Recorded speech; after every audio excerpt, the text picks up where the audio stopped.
مالک بن دینار رحمۃ اللہ علیہ فرماتے ہیں کہ میں ایک مرتبہ گرمی کے موسم میں دوپہر کے وقت گھر سے باہر نکلا، اتنی گرمی تھی کہ جیسے سورج آگ برسا رہا ہو کا عالم، کوئی بندہ باہر نظر نہیں آتا تھا، جانور بھی درختوں کے سائے میں بیٹھ گئے، پرندے بھی پتوں کے نیچے چھپ کے بیٹھ گئے، انسان بھی گھروں میں دبک کے بیٹھ گئے۔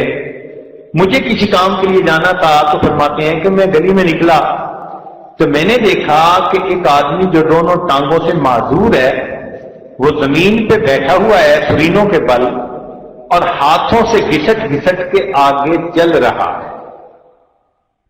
فرماتے ہیں کہ جب میرے قریب آیا تو میں نے دیکھا کہ گرمی کی شدت کی وجہ سے اس کے کپڑے ایسے پسینے میں شرابور جیسے یہ غسل کر کے پانی سے نکلا ہو، اور چہرہ اس کا سرخ جیسے آگ نے اس کی جلد کو جلا کے رکھ دیا ہو۔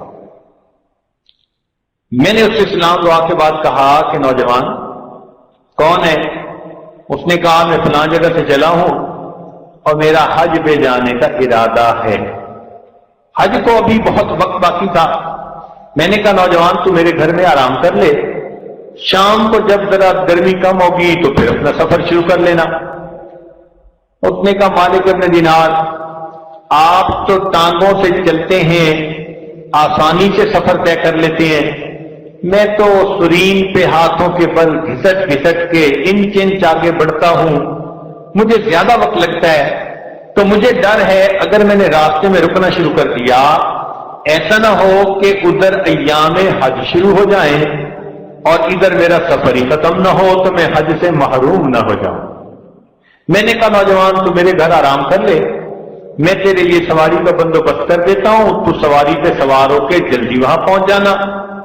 فرمانے لگے جب میں نے یہ بات کی تو نوجوان نے بڑے غصے کی نظریں میرے چہرے پہ ڈالی اور کہنے لگا کہ مالک ابن دینار میں تو سمجھتا تھا کہ آپ بڑے دانا ہیں، آپ نے کیسی بات کر دی؟ تو میں نے پوچھا نوجوان کیا بات، آپ کیوں ناراض ہو رہے ہیں؟ تو نوجوان آگے سے کہنے لگا کہ دیکھیں اگر کوئی غلام اپنے مولا کو ناراض کر بیٹھے، اگر کوئی غلام اپنے آقا کو ناراض کر بیٹھے اور پھر غلام دل میں ارادہ کرے کہ میں جاؤں اپنے مولا سے معافی مانگنے کے لیے، اس کو منانے کے لیے، تو مالک ابن دینار مجھے بتاؤ غلام کو پیدل جانا اچھا لگتا ہے یا سواریوں پہ سوار ہو کے شام سے جانا اچھا لگتا ہے؟ تو میں نے کہا کہ پیدل جانا اچھا لگتا ہے۔ کہنے لگا بس میں بھی گھسٹ کے سوئے اپنے رب کے در تک جانا چاہتا ہوں۔ یہ کہہ کے وہ چلا گیا اور اس نے میری پرواہ ہی نہیں کی۔ فرماتے ہیں اللہ کی شان دیکھیے کہ اسی سال مجھے بھی حج بیت اللہ کی سعادت ملی۔ وقوف عرفات کے بعد جب ہم منا آئے تو میں نے رمی جمار سے فارغ ہوا شیطانوں کو کنکریاں مار کے، تو دیکھا کہ کچھ لوگ ہیں جو گھیرا کر کے کھڑے ہیں۔ تو میں نے پوچھا بھائی کیا بات؟ کہنے لگے ایک نوجوان ہے جو اللہ سے دعائیں مانگ رہا ہے اور ہم کھڑے سن رہے ہیں۔ میں نے کہا ذرا مجھے بھی دیکھو بھائی، راستہ دے دو۔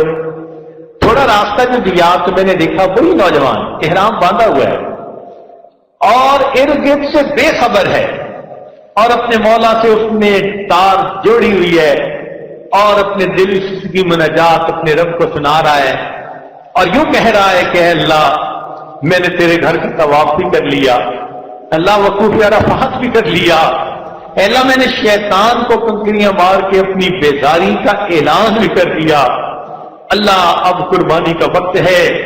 یہ ارد گرد جتنے بھی لوگ کھڑے ہیں صاحب استطاعت ہیں، یہ جائیں گے اور جانوروں کو قربان کریں گے۔ اللہ تو جانتا ہے میں فقیر ہوں، میرے جسم پہ کپڑوں کے سوا میرے پاس کچھ بھی نہیں، اے اللہ آج اس موقع پر میں اپنی جان کا نذرانہ آپ کو پیش کرنا چاہتا ہوں، اللہ یہ نذرانہ قبول کر لیجئے۔ یہ کہہ کے اس نوجوان نے کلمہ پڑھا اور اپنی جان آوری کے سپرد کر دی۔ جن کو اللہ رب العزت سے سچی محبت ہوتی ہے وہ آتے ہیں تو ان جگہوں پر ان کی یہ کیفیات ہوتی ہے۔